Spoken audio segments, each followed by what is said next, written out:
आयकर से माफी एवं पूर्ण मुक्ति के लिए किसे प्रार्थना पत्र लिखेंगे? ऑप्शन ए है आयकर अधिकारी को, ऑप्शन बी है प्रशासन अधिकारी, ऑप्शन सी है संपादक अधिकारी, ऑप्शन डी है संपादन अधिकारी। तो दोस्तों यहाँ पे इस क्वेश्चन का राइट आंसर हो जाएगा ऑप्शन ए आयकर अधिकारी को।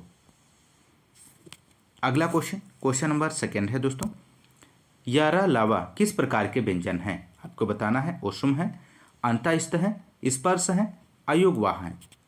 तो यारा लावा अंतःस्थ व्यंजन है दोस्तों।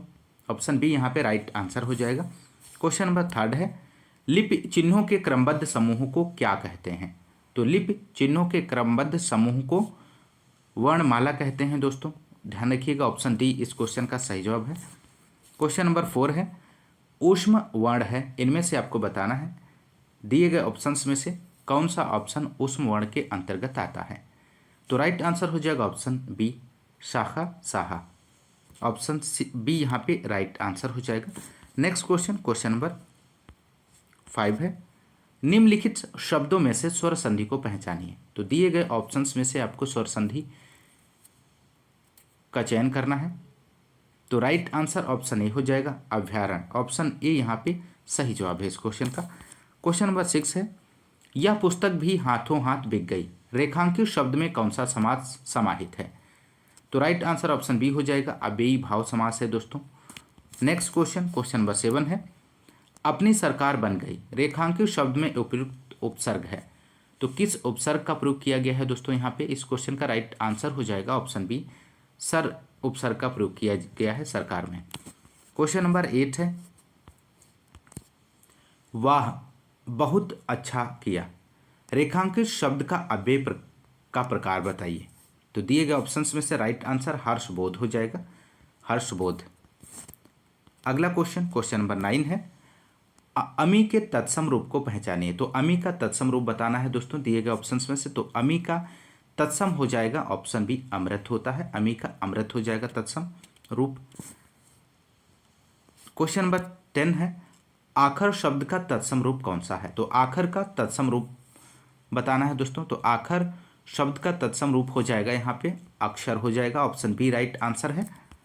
क्वेश्चन नंबर 11, नीचे दिए गए विकल्पों में से तत्सम शब्द का चयन कीजिए। तो तत्सम शब्द का चयन करना है दोस्तों दिए गए ऑप्शंस में से। तो इस क्वेश्चन का सही जवाब ऑप्शन बी हो जाएगा गोधूम। यहाँ पे तत्सम दिया गया है और इसका तद्भव गेहूं होता है दोस्तों, ध्यान रखिएगा। क्वेश्चन नंबर 12, निम्नलिखित शब्दों में से विदेशी शब्द को पहचानिए। तो दिए गए ऑप्शंस में से आपको विदेशी शब्द का चयन करना है। तो राइट आंसर हो जाएगा इस क्वेश्चन का ऑप्शन डी कलेक्टर। कलेक्टर विदेशी शब्द है दोस्तों। क्वेश्चन नंबर 13 है, इनमें से कौन सा भाववाचक संज्ञा है? तो भाववाचक संज्ञा का कौन सा यहाँ पे ऑप्शन सही है? तो राइट आंसर ऑप्शन डी हो जाएगा उपयुक्त सभी। खटास, बचपन और दया ये सभी भाववाचक संज्ञा के अंतर्गत आते हैं। क्वेश्चन नंबर 14 है, क्या आप घर भी जाएंगे वाक्य में रेखांकित पद है, किस प्रकार का है? तो राइट आंसर ऑप्शन सी हो जाएगा सर्वनाम है दोस्तों, आप सर्वनाम के अंतर्गत आएगा। क्वेश्चन नंबर 15, निम्नलिखित में से विशेषण को पहचानिए। तो दिए गए ऑप्शंस में से आपको विशेषण का चयन करना, तो राइट आंसर हो जाएगा यहाँ पे ऑप्शन है क्रोधी। क्रोधी विशेषण है दोस्तों। अगला क्वेश्चन नंबर 16 है, लड़का जल्दी से लपक कर पकड़ लिया। लड़का जल्दी से लपक कर पकड़ लिया रेखांकित शब्द में है, क्या है दोस्तों? क्रिया है, क्रिया विशेषण है, संज्ञा है या सर्वनाम है? तो राइट आंसर हो जाएगा क्रिया विशेषण है दोस्तों, इसका सही जवाब है। क्वेश्चन नंबर 17 है, उसने कटोरा भर दूध पिया वाक्य में अव्यय शब्द कौन सा है? ए है कटोरा, बी है दूध, सी है भर, डी है पिया। तो आपको बताना है। तो राइट आंसर हो जाएगा ऑप्शन सी भर। भर यहाँ पे अव्यय शब्द है दोस्तों। क्वेश्चन नंबर 18, कौन सा पद विकृत नहीं होता है? तो आपको बताना है। तो राइट आंसर हो जाएगा ऑप्शन बी अव्यय जो है इसका सही जवाब हो जाएगा अव्यय विकृत नहीं होता, ऑप्शन बी राइट आंसर हो जाएगा। क्वेश्चन नंबर 19 है, कमल सरोवर में खिला रेखांकित शब्द का पर्यायवाची नहीं है। तो राइट आंसर ऑप्शन ए हो जाएगा सतदल, इसका सही जवाब है। क्वेश्चन नंबर 20 है, आप में बड़ा आकर्षण है। तो रेखांकित शब्द का सटीक विलोम होगा। तो आकर्षण का तो यहाँ पे इस क्वेश्चन का दोस्तों राइट आंसर है ऑप्शन बी, विकर्षण होता है दोस्तों। अगला क्वेश्चन, क्वेश्चन नंबर 21 है, युग्म शब्द की कौन सी जोड़ी सही है? तो राइट आंसर ऑप्शन ए हो जाएगा धन, धना, ऑप्शन ए सही जवाब है। क्वेश्चन नंबर 22 है, भला चाहने वाले के लिए एक शब्द क्या होगा? तो दिए गए ऑप्शंस में से दोस्तों आपको बताना है। तो राइट आंसर ऑप्शन सी हो जाएगा, भला चाहने वाले को हितैषी कहा जाता है, ऑप्शन सी यहाँ पे सही जवाब है। क्वेश्चन नंबर 23 है, घर के भीतर कुआं है, रेखांकित शब्द क्या है? तो राइट आंसर हो जाएगा इस क्वेश्चन का ऑप्शन सी, संबंध बोधक शब्द है, ऑप्शन सी सही जवाब है। क्वेश्चन नंबर 24 है, भारत ने विश्व कप नहीं जीता, रेखांकित शब्द में परसर्ग है, तो आपको परसर्ग बताना है। तो राइट आंसर ऑप्शन बी हो जाएगा कर्ता, इसका सही जवाब है। क्वेश्चन नंबर 25, मैं चलती थी में मैं का बहुवचन क्या होगा? तो मैं का बहुवचन बताना है दोस्तों दिए गए ऑप्शंस में से। तो राइट आंसर ऑप्शन ए हो जाएगा, हम होता है, मैं का बहुवचन हम बनेगा दोस्तों। क्वेश्चन नंबर 26 है, श्याम को पुस्तक पढ़नी है, यह किस वाच्य में है? तो श्याम को पुस्तक पढ़नी है कर्त वाच्य में है दोस्तों, ऑप्शन बी सही जवाब हो जाएगा। क्वेश्चन नंबर 27 है, अगरबत्ती की सुगंध से थकावट दूर हो गई, निम्नलिखित में से किस वाक्य में प्रयुक्त काल बताइए? तो राइट आंसर ऑप्शन सी हो जाएगा, सामान्य भूतकाल है दोस्तों। क्वेश्चन नंबर 28, निम्नलिखित विकल्पों में से एक वचन शब्द कौन सा है? तो राइट आंसर हो जाएगा ऑप्शन बी, नदी, नदी एक वचन है दोस्तों। क्वेश्चन नंबर 29, निम्नलिखित विकल्पों में से दिए गए वाक्य का सही वाक्य भेद पहचानिए। पुस्तक बाजार में बहुत महंगी थी, इसलिए पुस्तकालय से ले ली। तो राइट आंसर ऑप्शन डी हो जाएगा, संयुक्त वाक्य है दोस्तों। क्वेश्चन नंबर 30, बुखार में चावल नहीं खाना चाहिए, अर्थ के आधार पर वाक्य का प्रकार बताइए। तो राइट आंसर ऑप्शन बी हो जाएगा, निषेधात्मक वाक्य है दोस्तों। क्वेश्चन नंबर 31, अपने अपने किताबें बस्ते में डाल लो, कोई टूट नहीं है, इस वाक्य में टूटी है। तो यहाँ पे आपको टूटी बताना है दिए गए ऑप्शंस में से। तो राइट आंसर हो जाएगा अपने अपने किताबें, अपने अपने किताबें नहीं होता है, अपनी अपनी किताबें होता है दोस्तों। तो यहाँ पे ऑप्शन ए टूटी दी गई है। क्वेश्चन नंबर 32 है, अंग्रेजी में कॉमा को हिंदी में किस चिन्ह के रूप में संदर्भित किया जाता है? तो राइट आंसर ऑप्शन ए हो जाएगा, अल्प विराम कहा जाता है दोस्तों, ध्यान रखिएगा। क्वेश्चन नंबर 33 है, किस चिन्ह का प्रयोग शून्य जैसा होता है? तो राइट आंसर हो जाएगा यहाँ पे लाघव चिन्ह होता है दोस्तों, इस तरह का। क्वेश्चन नंबर 34 है, विपिन को समझाना बेकार है, वह तो औंधी खोपड़ी है, रेखांकित मुहावरे का अर्थ होगा। तो औंधी खोपड़ी होने का मीन्स होता है दोस्तों यहाँ पे निपट मूर्ख, ऑप्शन बी यहाँ पे सही जवाब हो जाएगा।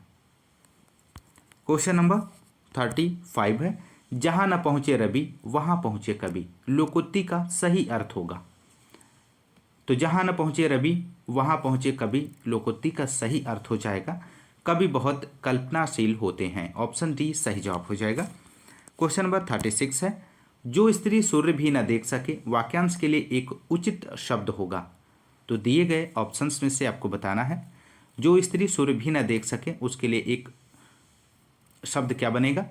तो ऑप्शन सी यहाँ पे राइट आंसर हो जाएगा, असूर्य पस्या बनेगा, ऑप्शन सी राइट आंसर हो जाएगा, असूर्य पस्या कहते हैं। क्वेश्चन नंबर 37 है, दिए गए विकल्पों में से उत्कंठा के समानार्थी शब्द कौन से हैं?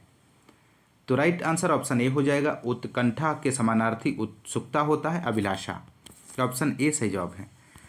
क्वेश्चन नंबर 38 है दोस्तों, निम्नलिखित में से एक पश्चिमी हिंदी वर्ग की बोली नहीं है, आपको बताना है दिए गए ऑप्शंस में से। तो राइट आंसर ऑप्शन बी हो जाएगा, छत्तीसगढ़ी पश्चिमी हिंदी वर्ग की बोली नहीं है दोस्तों, ऑप्शन बी राइट आंसर हो जाएगा। क्वेश्चन नंबर 39 है, सिंधी भाषा का संबंध किससे है? दिए गए ऑप्शंस में से आपको बताना है। तो सिंधी भाषा का संबंध ब्रांचड़ से है, ऑप्शन बी यहाँ पे सही जवाब हो जाएगा। क्वेश्चन नंबर 40 है दोस्तों, प्रेम पथिक के रचयिता कौन है? तो प्रेम पथिक के रचयिता ऑप्शन ए जयशंकर प्रसाद जी हैं। अगला क्वेश्चन, क्वेश्चन नंबर 41 है, अंग्रेजी का हिंदी अनुवाद लिखिए, सही अनुवाद स्पष्ट कीजिए। Indian has tremendous potential for solar energy, आपको बताना है दोस्तों इसका हिंदी अनुवाद क्या होगा। तो राइट आंसर ऑप्शन बी हो जाएगा, भारत में सौर ऊर्जा की विशाल संभावना है। नेक्स्ट क्वेश्चन, क्वेश्चन नंबर 42 है, जीनोम संपादन जीनोम रूपांतरण से भिन्न है, सही अंग्रेजी अनुवाद लिखिए। तो इस क्वेश्चन का आपको हिंदी अनुवाद बताना है, सही अंग्रेजी अनुवाद बताना है दोस्तों। तो राइट आंसर हो जाएगा यहाँ पे option A, genome editing is different from genome modification. Option A यहाँ पे सही जवाब हो जाएगा। नेक्स्ट क्वेश्चन, क्वेश्चन नंबर अगला है, आपका गद्यांश दिया गया है दोस्तों। अधोलिखित गद्यांश को पढ़कर प्रश्न संख्या 43 से 46 तक नीचे लिखे प्रश्नों के सही उत्तर दीजिए। तो दोस्तों यहाँ पे गद्यांश आप पढ़ लीजिए, इसके नीचे दिए गए प्रश्नों के उत्तर गद्यांश से अकॉर्डिंग ही देना होगा दोस्तों। तो आप लोग पढ़िए इसे। प्राचीन समय में भारत विश्व में शिक्षा और संस्कृति का प्रमुख केंद्र था।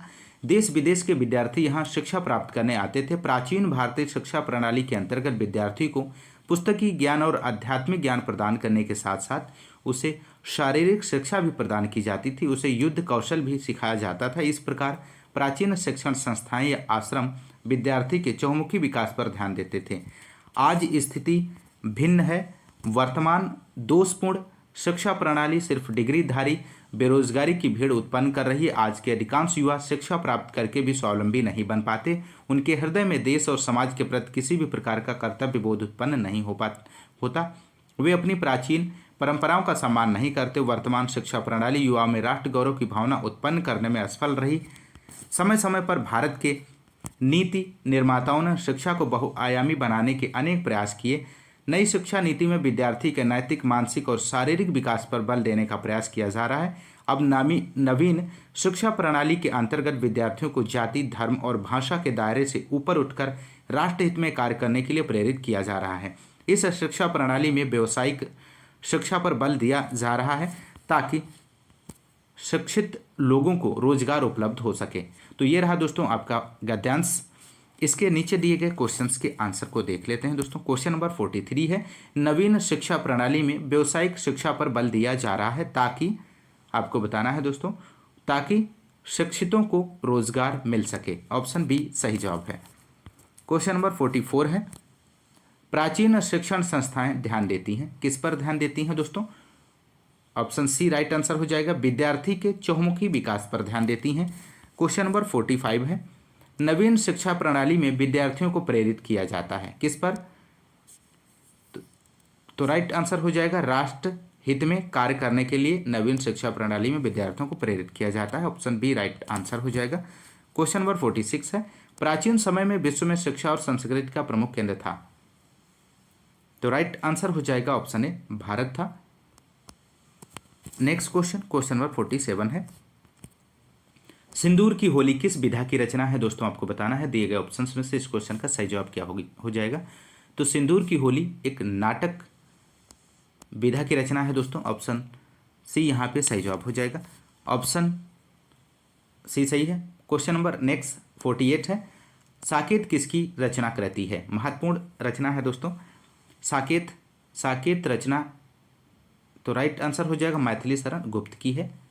ऑप्शन सी सही जवाब है दोस्तों, ध्यान रखिएगा। क्वेश्चन नंबर 49 है, इनमें से कौन छायावादी रचनाकार नहीं है? दिए गए ऑप्शंस में से आपको बताना है। तो राइट आंसर ऑप्शन डी हो जाएगा, राम नरेश त्रिपाठी। ऑप्शन डी यहाँ पे सही जवाब है। नेक्स्ट क्वेश्चन और अंतिम क्वेश्चन इस प्रैक्टिस सेट का दोस्तों, हिंदी साहित्य के इतिहास लेखन की परंपरा का सूत्रपात किसने किया? तो राइट आंसर यहाँ पे हो जाएगा दोस्तों इस क्वेश्चन का, ऑप्शन बी गारसा दत्तासी इस क्वेश्चन का सही जवाब हो जाएगा दोस्तों। तो दोस्तों ये रहे हिंदी के 50 क्वेश्चंस। दोस्तों यदि आपको क्लास पसंद आती है तो क्लास को आप लोग ज़्यादा से ज़्यादा लाइक और शेयर करते रहें दोस्तों आज की इस क्लास में बस इतना ही। मिलते हैं नेक्स्ट क्लास में एक नेक्स्ट प्रैक्टिस सेट के साथ। तब तक के लिए नमस्कार, जय हिंद, धन्यवाद।